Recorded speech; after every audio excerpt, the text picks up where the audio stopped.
Tanya apa aja, kita cek. Saat ngecek itu mau beli, kita cek, terus kita hitung-hitung semuanya, kita kalkulasi. Kira-kira estimasinya habis berapa, kemudian ditambah harga belinya berapa, dan pasarannya berapa. Efektif. Kemudian kalau untuk surat menyurat ya, itu apa yang harus kita teliti, Mas? Itu pertama nomor rangka, nomor mesin, kemudian warnanya sesuai enggak, warnanya itu di BPKB gitu. Iya, warnanya di STNK itu sesuai enggak, kemudian apa itu ya, yang jelas tahunnya juga. Kadang saya pengalaman pernah itu, saya ambil katanya 2016, ternyata 2015 Mas. Saya nggak ngecek, setelah saya pulang ya udah, karena kesalahan saya nggak teliti, nggak apa-apa, tapi alhamdulillah tetap masih untung. Tetap masih Itu untung. iya, masih untung. Tapi itu jadi pelajaran tentunya. Betul, jadi pelajaran. Besok untuk lebih hati-hati. Itu pernah saya. Kadang nomor rangka sama di BPKB dengan di motor ada selisih 1-0 itu kadang ada. Di STNK itu ada, bukan BPKB, STNK maaf. Itu biasanya ada. Itu memang karena wajar kesalahan dari sana. Nggak apa-apa tapi.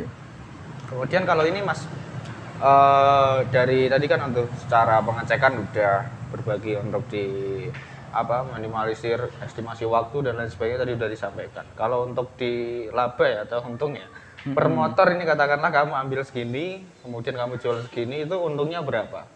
Rata-rata? Oh, untuk rata-ratanya ya? Di rata-rata kan?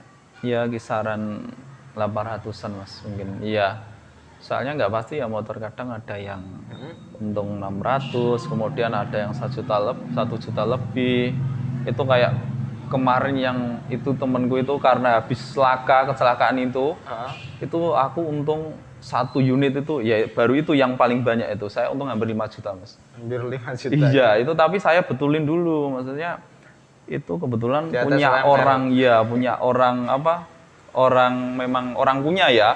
Dia nggak begitu butuh. Yang penting hari ini keluar motor itu dari rumah saya, beli aja, berapa aja. Nah, tak beli langsung tak jual kembali. Untungnya banyak, tapi tak betulin semua dulu gitu. Tetap kualitasnya tadi dijamin dulu ya? Iya, saya menjamin kualitas supaya pelanggan yang beli itu nggak kecewa. Kalau nggak kecewa pasti berdoanya bagus-bagus Mas. Begitu benar. Kalau dia kecewa, berdoanya nggak bagus, nanti itu juga berpengaruh, berdampak dengan usaha saya. Itu betul Mas. Karena apa ya, keyakinan itu nggak bisa dilogika. Yang jelas seperti itu. Keyakinan nggak bisa dilogika. Oke, baik. Oke, tadi untuk di kisaran rata-rata mungkin seperti itu teman-teman ya untuk satu motor. Nah, ini kalau untuk dalam 1 bulan Mas Vingga atau 1 minggu itu bisa jual motor itu berapa?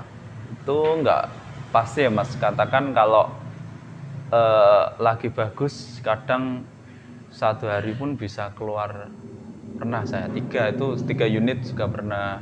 Tapi yang jelas 1 minggu udah keluar 4-5 unit, itu rata-rata udah mencukupi lah, udah masuk lah.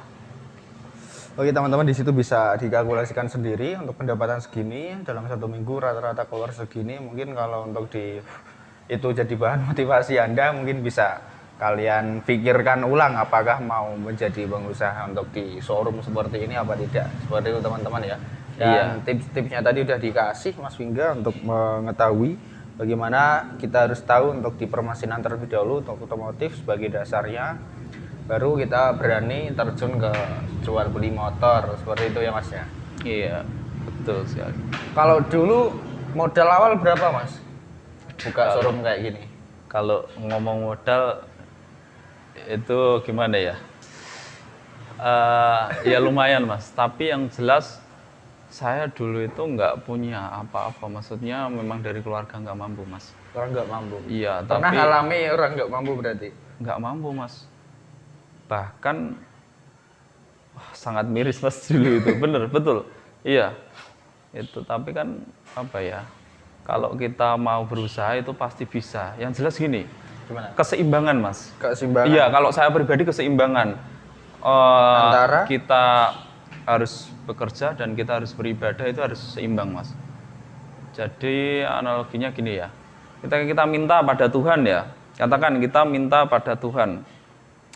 Tuhan itu di sana. Lah, bagaimana usaha kita untuk meminta? Kita terus meminta dan kita harus berjalan untuk menuju Tuhan. Nah, berjalan itu salah satu bentuk usaha kita untuk meminta pada Tuhan. Pasti dikasih.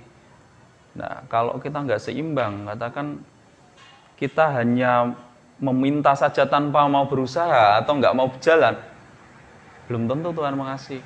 Nah, itu bisa juga sebaliknya. Ketika kita hanya berjalan terus, berusaha terus berjalan, tapi nggak kenal Tuhan. Tuhan di mana? Kita mau minta pada siapa? Kita hanya berusaha berjalan, nggak akan sampai, Mas. Seperti itu. Oke, Makanya itu keseimbangan itu perlu. Iya. Antara dunia dan akhirat kayak gitu ya. Iya, betul. Iya. Maksudnya yang jelas usaha itu juga seperti itu. Oke.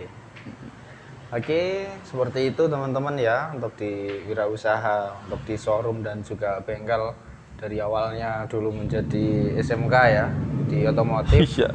Kemudian pernah kuliah di perhutanan dan juga Iya, saya juga buat pertanian. artikel juga loh, Mas. Sampai 400 artikel saya nulis. Ada, iya, saya backup. Dan dulu saya terbitkan di website saya sedulurtani.com itu. Cuman sekarang lagi sementara saya fokus ke ini dulu, nanti tetap akan saya lanjutkan.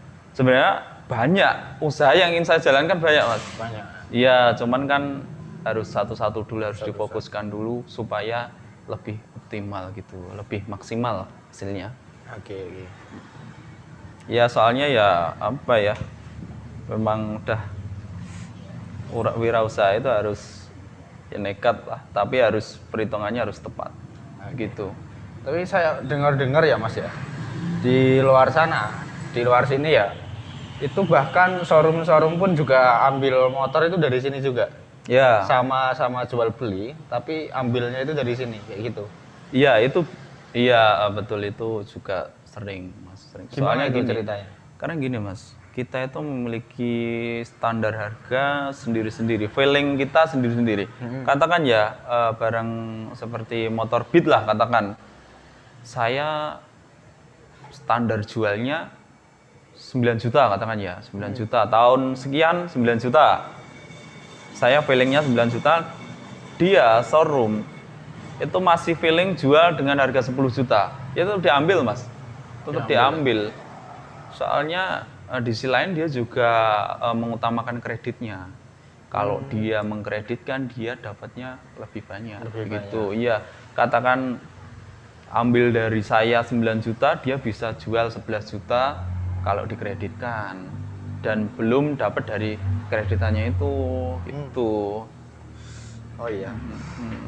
Seperti itu ya. Iya. Kalau Mas Vika sendiri harus cash. Kalau saya, ya untuk saat ini cash karena saya nggak pengen ribet Mas. Yang jelas nggak pengen ribet. Gini, katakan ya kalau saya handle semua kredit-kredit itu, kemudian ada angsuran yang enggak, sedangkan dia itu teman saya mau nagih nggak enak Mas. Per bulannya nggak enak. Malah hubungan saya dengan dia Rentang. nggak baik. Iya betul. Dan sedangkan apa ya? Nanti kalau hubungan saya dengan dia nggak baik, dia kemudian ngomong-ngomong sama orang lain, jelek showroom saya Mas. Iya begitu. Makanya kalau ada kreditan, tetap saya tangani, tapi saya libatkan leasing. Jadi kalau memang benar-benar mau kredit ke tempat saya, ya tak kasih harga segini. Kemudian saya terima cashnya dari leasing aja. Kamu urusannya yang beli itu urusannya sama leasing, begitu, iya. Biar saya nggak ribet Mas kalau harus nagih setiap bulannya, malah ribet saya. Usahanya malah beradul nanti. Oke, seperti itu. Iya. Mungkin kalau untuk di tipsnya dari Mas Vingga untuk bekerja atau berusaha itu bagaimana Mas? Ya, yang jelas kita disiplin Mas. Wirausaha itu pertama disiplin. Kita harus disiplin. Kalau saya pribadi disiplin. Terus selalu berdoa. itu kunci. Ketika saya mau ambil sepeda motor, saya sering berdoa sambil ya jalan sambil doa gitu, maksudnya sholawatan atau apa gitu. Supaya waktu kita juga di sisi lain lebih bermanfaat, Mas. Kalau tips untuk menikmati pekerjaan atau usaha sendiri itu seperti apa, Mas? Ya kalau kesuksesan ya, Nah, kesuksesan itu bukan dari jumlah materi yang kita dapatkan, Mas. materi yang kita dapatkan. Oke. Kalau menurut saya ya bukan dari jumlah materi yang kita dapatkan, melainkan dari kenyamanan kita dalam menjalani usaha tersebut. Karena kalau katakan ya pagi hari kita bisa setelah subuhan kita bisa mungkin ngaji, kemudian setelah itu kita bisa jalan-jalan, enak bisa menikmati, kemudian sarapan, beli gitu sambil belanja sayur-sayuran untuk dimasak nanti. Itu malah kita bisa menikmati. Setelah itu nanti agak siangan dikit baru kita mulai bekerja. Kita nggak diatur, nggak stressing di tempat kerja. Oh iya. Itu lebih nyaman, Mas. Lebih nyaman ya. Berarti Iya. lebihnya kalau Mas Vingga ke usahanya ya daripada menjalani sebagai pekerja gitu ya. Iya, betul. Saya lebih suka mandiri, Mas. Soalnya gini, kalau untuk berusaha mungkin teman-teman juga ada yang mengalami ya, sahabat-sahabat pengangguran itu untuk bekerja di bawah tekanan, kita nggak punya waktu untuk melakukan pekerjaan kita, untuk yang lain bersenang-senang dan lain sebagainya, apalagi untuk kumpul keluarga itu yang banyak-banyak dialami. Apalagi untuk kesehatan ya Mas Vingga ya. Iya. Kesehatan itu bagaimana? Kita dapat gaji besar ya, kemudian tapi jauh dengan keluarga dan di waktu saat itu sakit. Iya, Gaji betul. tersebut pun juga buat Nggak bisa kita berobat. nikmati, iya, betul. Itu gimana ya? Ya memang yang enak itu kalau saya pribadi ya, Mas. Saya enak wirausaha. Percuma lah kalau kita seperti yang kamu tadi bilang, Mas. Iya. Kita dapat materi katakan ya per bulan 30 juta ya. Ya kita dapat 30 juta. Kemudian rumah saya di Semarang sini di Karangjati, saya harus kerja katakan mungkin di Surabaya, berpisah dengan keluarga. Kemudian belum lagi nanti kalau lembur dan stressing suasana kondusif di tempat kerja. Dengan gaji seperti itu, saya nggak bisa menikmati kehidupan bagaimana, Mas? Oh, iya. Lebih baik seperti ini. Iya. Kalau seperti ini nanti kalau kita bisa lebih berkembang terus nanti rencana juga ada, semoga bisa untuk beralih ke lebih tinggi levelnya, mungkin jual beli mobil atau apa. Iya, itu sudah masih mempelajari tapi tentunya. Iya, itu masih adik saya yang tak suruh belajar tuh, Mas. Maksudnya dia untuk mengenal mesin, mempelajari, menganalisa kerusakan-kerusakan. Kalau dia memang sudah menguasai di bidang itu, saya berani terjun, baru itu. Kalau sementara memang kecil-kecilan dulu, ya karena yang dikuasai kecil-kecil, Mas. Tapi kalau usaha ya memang apa ya? Ya kalau bermain uang besar, itu kita dapatnya besar, Mas. Tapi kalau kita bermain uang kecil, itu ya kita dapatnya kecil. Contohnya Ya, katakan kita kita bermain jam ya, jam tangan ya, katakan mungkin jam tangannya biasa nggak bagus ya. Biasa katakan harga 500.000 ke bawah lah ya. 500.000 ke bawah. Itu nanti kita kan paling dapat untungnya berapa? 50, 100 per unitnya, itu per jamnya. Tapi kalau kita jual beli HP mungkin HP-nya 3 juta atau 4 juta, kita bisa dapat mungkin 300 atau 400 begitu. Dan itu lebih efektif, Mas. Katakan gini, ketika saya bisa jual motor 1 minggu lebih dari 10 unit ya, itu nggak ada yang nggak mungkin loh, Mas. Iya. Itu bisa loh. Pernah soalnya. Itu seminggu lebih dari 10 unit, bahkan sampai mencapai mungkin 15, hampir 15, itu kita akan lebih efektif bekerja kalau kita nyun sewu. Kalau kita jadi, ya ini bukan untuk mengecilkan orang untuk menjadi karyawan ya. Katakan kita bekerja di suatu PT, kemudian gaji kita per bulan mungkin katakan 5 juta, itu bisa kalah dengan kita 1 minggu yang hanya mengeluarkan. Kan tetapi kalau saya pribadi lebih suka ke wirausaha. Wirausaha. Tapi di sisi lain juga ada kurang lebihnya menjadi wirausaha, seperti hasilnya kan nggak tentu gitu tiap bulannya gitu. Kalau karyawan kan sudah pasti ada bulanannya dapat gitu. Tapi Resikonya. iya, tapi juga tidak menutup kemungkinan bahwa karyawan itu bisa di-cut sewaktu-waktu kalau kinerjanya menurun atau PT-nya mungkin gulung tikar gitu, bisa Mas. Bisa juga. Tapi kalau kayak gini itu mandiri gitu, tapi yang nggak tahu dapatnya nggak pasti gitulah yang jelas. Pasti tergantung dari kerjaan kita juga. Iya, Kembali betul. seperti itu ya. Iya. Oke, jadi seperti itu teman-teman ya. Terima kasih untuk Mas Vingga sudah dibagi pada teman-teman sahabat-sahabat pengangguran di sini, agar kali aja ada yang minat untuk membuat wirausaha untuk di showroom seperti ini. Silahkan bisa dipelajari dulu, nanti bisa dipraktekkan sendiri oleh sahabat-sahabat sendiri atas video seperti ini ya. Semoga nanti bermanfaat. Di sini mungkin kita akhiri ya Mas ya. Iya. Kita akhiri. Mungkin dari teman-teman ada yang kedepannya mau request untuk usaha apa yang ingin kalian jalani, kalian perlu butuh informasi lebih lanjut, itu bisa cantumkan di kolom komentar. Jangan lupa juga nanti kita nanti satu tim nanti biar kita bekerja, kita cari informasi untuk yang menguasai hal tersebut, kita carikan seperti itu. Dan jangan lupa untuk video kali ini bisa kalian share kepada teman-teman kalian yang mau membuat usaha atau menikmati pekerjaan kalian. Caranya seperti ini, like dan juga komentarnya ya seperti itu, like. Oke, kalau Mas Vingga mungkin ada request usaha apa enggak, nanti biar saya carikan. Bisa Mas, itu nanti saya mau request usaha jamur tiram. Jamur tiram. Iya, betul. Saya rencana mau usaha itu juga untuk kedepannya. Nanti setelah ini fokus, kemudian waktu saya agak longgar, saya juga mau handle jamur tiram. Request di videonya mau dikasih apa aja isinya? Ya mulai dari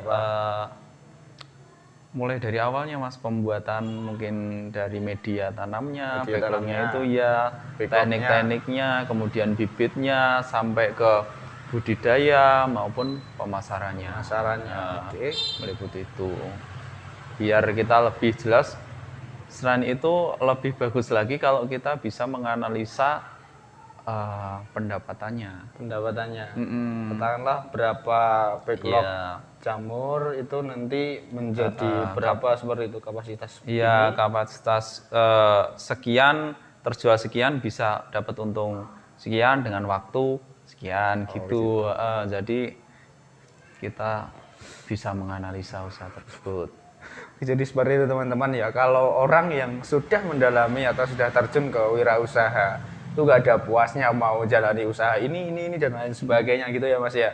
Seperti itu. Tapi itu di sisi lain itu bagus sebenarnya. Ya, nanti kita carikan bersama tim terkait untuk di jamur tiram oleh Mas Vingga untuk requestnya, atau teman-teman nanti yang dan mau juga request. Iya Mas, apa itu kualitas dari jamurnya gimana, kalau gini-gini kualitas, kuantitas, dan juga kontinuitas. Maksudnya bagaimana tekniknya supaya bisa terus ada jamurnya itu, maksudnya bisa tumbuh terus gitu. Nanti mungkin kelembabannya, atur cuacanya itu penting itu. Nanti bisa kita cantumkan untuk di kolom pertanyaannya nanti. Iya. Kita carikan dulu ya. Iya, siap. Oke, seperti itu. Mungkin sebelumnya Mas Vingga ada pesan terakhir atau salam-salam nih buat teman-teman sahabat-sahabat pengangguran gimana? Apa ya pesannya ya? Yang jelas kita tetap berusaha. Iya, yang jelas kita jika ingin melakukan suatu usaha, kita kuasai dulu usaha tersebut dan teruslah berusaha, jangan melupakan yang di atas gitu. Tuhan, iya itu pasti insya Allah tetap berjalan dan berkembang. Oke, baik. Oke, seperti itu, terima kasih. Semoga usahanya Mas Vingga semakin berkembang, kemudian bertambah, seperti itu lebih lancar rezekinya, nanti bisa membuat usaha yang lain seperti itu ya, dan juga menularkan ilmunya pada teman-teman yang di sana untuk bisa berusaha, berwirausaha. Nikmati pekerjaan kalian. Kalau kalian merasa tertekan, bisa resign, nanti bisa membuat usaha apapun sesuai dengan keinginan kalian seperti itu, karena untuk kesuksesan yang menentukan kalian sendiri. Seperti itu, sebelumnya terima kasih, tetap stay di channel Siva AS Podcast. Salam anti pengangguran.